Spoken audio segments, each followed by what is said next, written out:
আবাস যোজনায় কাটমানি নেওয়ার অভিযোগ উঠেছে ইসলামপুরের এক তৃণমূল পঞ্চায়েতের সদস্যের বিরুদ্ধে। এই অভিযোগে সোমবার বিডিওর কাছে ডেপুটেশন জমা দেন উপভোক্তাদের পাশাপাশি বিজেপি নেতৃত্বরাও। ইসলামপুর ব্লকের মাটিকুন্ডা 2 গ্রাম পঞ্চায়েতের 10 জনের বেশি উপভোক্তারা এদিন অভিযোগ জানিয়েছেন। তাদের অভিযোগ, ওই এলাকায় তৃণমূল পঞ্চায়েত সদস্য অনিমেষ পাল আবাস যোজনার ঘর দেওয়ার নামে উপভোক্তাদের কাছ থেকে হাজার হাজার টাকা কাটমানি নিয়েছে। পাশাপাশি যাদের আগের থেকেই পাকা বাড়ি ছিল তাদের এই যোজনায় অন্তর্ভুক্ত করে মোট টাকা নিয়েছেন ওই পঞ্চায়েত সদস্য, এমনটাই অভিযোগ। অবিলম্বে সেই টাকা ফেরতের দাবি জানিয়ে প্রশাসনিক তদন্তের দাবি তুলেছে সকলে। অন্যথায় ওই পঞ্চায়েত সদস্যকে ধরে নিজেরাই পুলিশের হাতে তুলে দেওয়ার হুমকি দিয়েছেন উত্তর দিনাজপুর জেলা বিজেপির সহ সভাপতি সুরজিৎ সেন।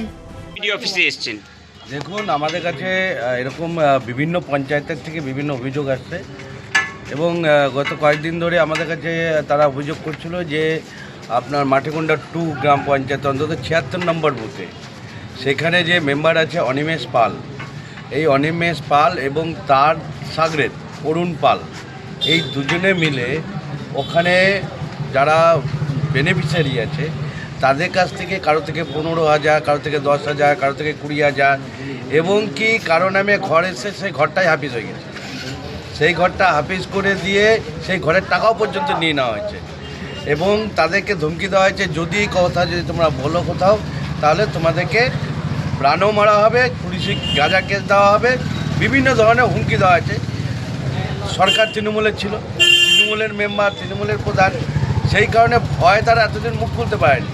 পরিবর্তন হয়েছে, পরিবর্তনের পরে তারা ভেবেছে যে এখন আমরা ন্যায্য পাবো, ন্যায় পাবো, তার জন্য তারা আমাদের কাছে এসছে এবং আমরা তাৎক্ষণিকভাবে আমাদের ছিল যে আমরা তাকে ধরবো এবং সেখানকার বাসিন্দারা একবার প্ল্যান করছিল তাকে গাছের সাথে বাঁধা হবে।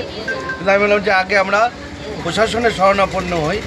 মাননীয় বিডিও মহাশয় আছেন, ওনার কাছে আমরা বললাম, ওনাকে লিখিতভাবে আমরা জানালাম স্মারকলিপি আকারে এবং ওনাকে বললাম যে যদি আপনি এটা যদি এখনই বেশি না এই কয়েকদিনের মধ্যে যদি আপনি যদি এটা অ্যাকশন না নেন এবং এরা যদি তাদের টাকা ফেরত না পেলো এবং পুরো তদন্ত যদি না হলো আর তার নামে যদি এফআইআর না করা হলো প্রশাসন থেকে, তাহলে সেটা পাবলিক নিজে হাতে করবে এবং আমাদের যেটা করা হবে গাছের সাথে বেঁধে চামড়া ছিলে নিয়ে ওকে পুলিশের হাতে তুলে দেওয়া হবে। একটাও কাটমানি খোরকে, একটাও চোরকে রেয়াত দেওয়া হবে না। প্রত্যেকটাকে ধরে ধরে চামড়া ছিলে ছিলে প্রশাসনের হাতে দেওয়া হবে। প্রত্যেকের একটাই জায়গা হচ্ছে, সেটা হচ্ছে জেল।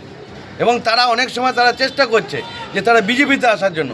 আমি বলে দিচ্ছি আপনাদের মাধ্যম দিয়ে, এই সব চোরেদের বিজেপিতে কোনো জায়গা হবে না। এদের একটাই জেল, ইসলামপুরে জেল, একটাই জায়গা। বলছি এরকম কতজন বেনিফিশিয়ারি আছে যাদের কাছ থেকে ঘরের নাম করে টাকা নেওয়া? দেখুন, এখন তো 15 জন আমার সাথে এসছে আজকে এখানে। ওখানে ওই বুথে কম করে মানে যাদের যাদের ঘর দিয়েছে প্রত্যেকের থেকেই টাকা নেওয়া হয়, এমন না যে কাউকে বাদ দেওয়া হয়েছে। কত টাকা করে নেওয়া হয়েছে? ওই যে বললাম 10,000, 15,000, 20,000 এভাবে নেওয়া আছে, যার থেকে যেরকম পেরেছে, যার থেকে সেভাবে চেয়েছে।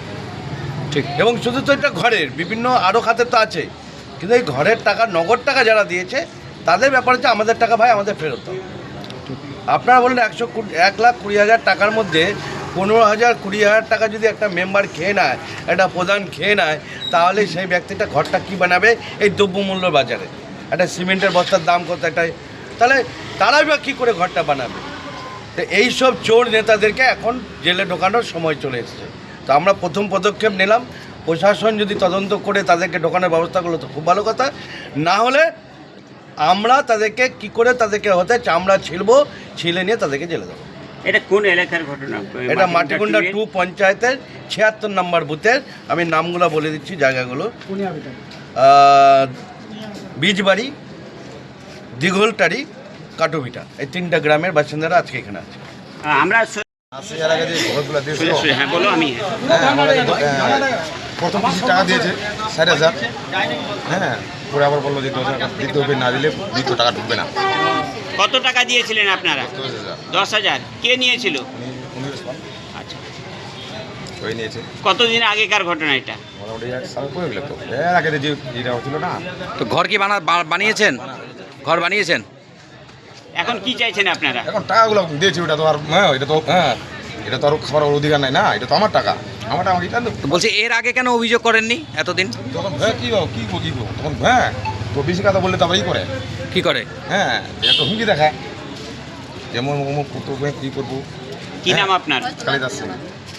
আচ্ছা, আপনার থেকে কি টাকা নেওয়া হয়েছে? হ্যাঁ নেওয়া হয়েছে, কবের ঘটনা এটা? প্রায় 1 বছর হতে চলবে।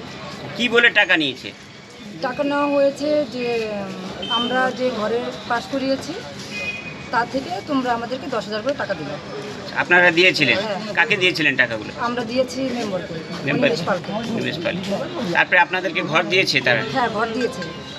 আজকে সেই কারণে লিখিত হ্যাঁ জানালেন? লিখিত জানানোর জন্য কি এসেছি। চাইছেন এখন আপনারা? আমরা চাচ্ছি যাদের টাকা নিয়েছে তাদের ফেরত দেখ, এই জন্যই এসেছি। এরকম কতজনের কাছ থেকে অনেক নিয়েছে? লোকের কাছ থেকে নিয়েছে, শুধু আমাদের কাছ থেকে না, অনেক লোকের কাছ থেকে নিয়েছে। বলছি যে এই যে টাকাটা দিয়েছেন সেটা কি মানে ক্যাশ টাকা দিয়েছেন নাকি অনলাইনে দিয়েছেন? ক্যাশ টাকা দিয়েছি। ক্যাশ টাকা দিয়েছেন। হ্যাঁ, কি নাম আপনার? আমার নাম মিনা রায়। আপনারও বাড়ি? ইসলামপুর থেকে দেবব্রত চক্রবর্তীর রিপোর্ট, কুলিক নিউজ।